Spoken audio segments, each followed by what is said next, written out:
Hello, everyone, and welcome back to The Modern Mythmaker. Today's post is called How to Save Money Without Pain.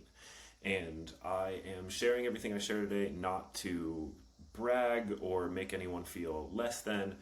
I really think that the way I've thought about money over my life can help a lot of people. And if anyone is struggling with money, there's a mindset shift that helped me do so much in my life before I even hit my 30s and is still helping me to this day.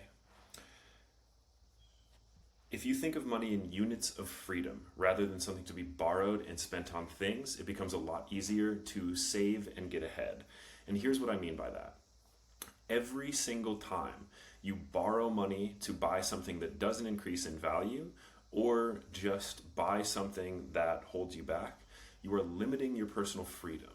And it's important to understand that that is the trade, because as long as you run it through that filter and you still want to make the purchase, it makes everything a lot easier, and it makes it easier to say no to extraneous nonsense. I'm a millennial with no trust fund or deep well of family money to draw from. My father's a teacher turned realtor, my mother is a math tutor. But through saving and investing, I've managed to live a far above average life in terms of wealth of experience with a very average income. Here are some of my financial accomplishments. I've been to 30 countries that I funded entirely by money I saved serving and bartending. I own a home. Not counting my mortgage, I've never paid a dime of interest on debt in my life. But I have earned more than $10,000 in airline miles by using credit cards that earn travel points and paying them off obsessively. I paid my way through college debt-free, again, with only serving and bartending money and no trust fund. And I have enough saved and invested that I'd be okay for years in any emergency. After looking around and talking to friends my age, I've realized I'm an anomaly. 24% of Americans have no savings at all. And yes, some of them are in horrific situations beyond their control, but not all of them are.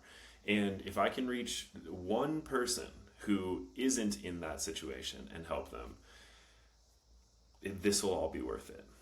So, there's plenty of people living paycheck to paycheck who are making above average salaries but are terrible at managing their money. And if that's you, I'd love to help.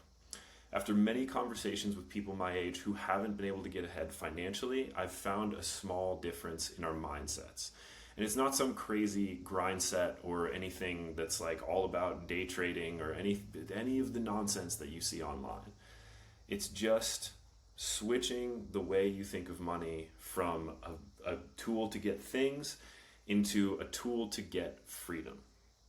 In my 20s, all I wanted to do was travel. So all of my spare income went towards saving for trips.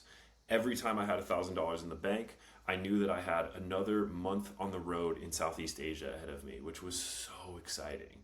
I never thought about getting fancy new furniture or flashy cars. This served me in a few ways, even though I hadn't even thought about it back then, because all it was just me wanting to travel. It framed money as a tool for earning units of freedom rather than things I wanted. And it made me think of extraneous stuff as an obstacle to freedom. You can't take a new desk on the road. So I never bought extra stuff unless it directly assisted my goal of extra freedom. Here's how that thought process worked in my head at the time. I don't want a bar tab. That $40 could be 2 nights of food and lodging in Thailand. I don't want to spend $5,000 upgrading my car with some ridiculous thing, compared to 5 months of wandering across Vietnam and Cambodia doing whatever I want. That's not tempting. Framed that way, skipping purchases has never been painful for me. It's just an exchange for something more awesome. And the freedom I've bought with those skipped purchases has given me stories and memories that most people my age just don't have. Years later, when I wanted to settle down and I didn't want to travel as much, I discovered the early retirement movement, the FIRE movement. And because I already thought of money in units of freedom, it was easy to just start investing, because all that meant was just trading up to bigger and bigger freedom units down the road and eventually getting to where I could slay a final boss and just be free for the rest of my life. When you treat money as units of freedom, you're not depriving yourself of anything. You don't have to feel bad that you didn't spend, however many hundreds of dollars on some stupid new pair of headlights for your car when you had functioning old headlights. You are opting out of survival mindset and you're buying time, choice, and flexibility, which is something so many people don't have. And this could look different for anyone. A unit of freedom for you could be a year off to write a book, or the ability to quit a toxic job without spiraling, or just knowing that you can say no, which is something so many people don't get. Once you stop seeing money as stuff and start seeing it as freedom, saving money stops hurting and starts feeling like stockpiling oxygen. That's what I've got for you today. Thank you for tuning into the Modern Mythmaker again. And if you enjoyed what I had to say today, please share today's episode with a friend. It really helps. It means the world. If you're listening on YouTube or Spotify or Apple Podcasts, if you could leave a review or a comment on how much you enjoyed the show, that would mean everything. I mean, it's all that can help something like this grow. So thank you very much, and I look forward to talking to you next week.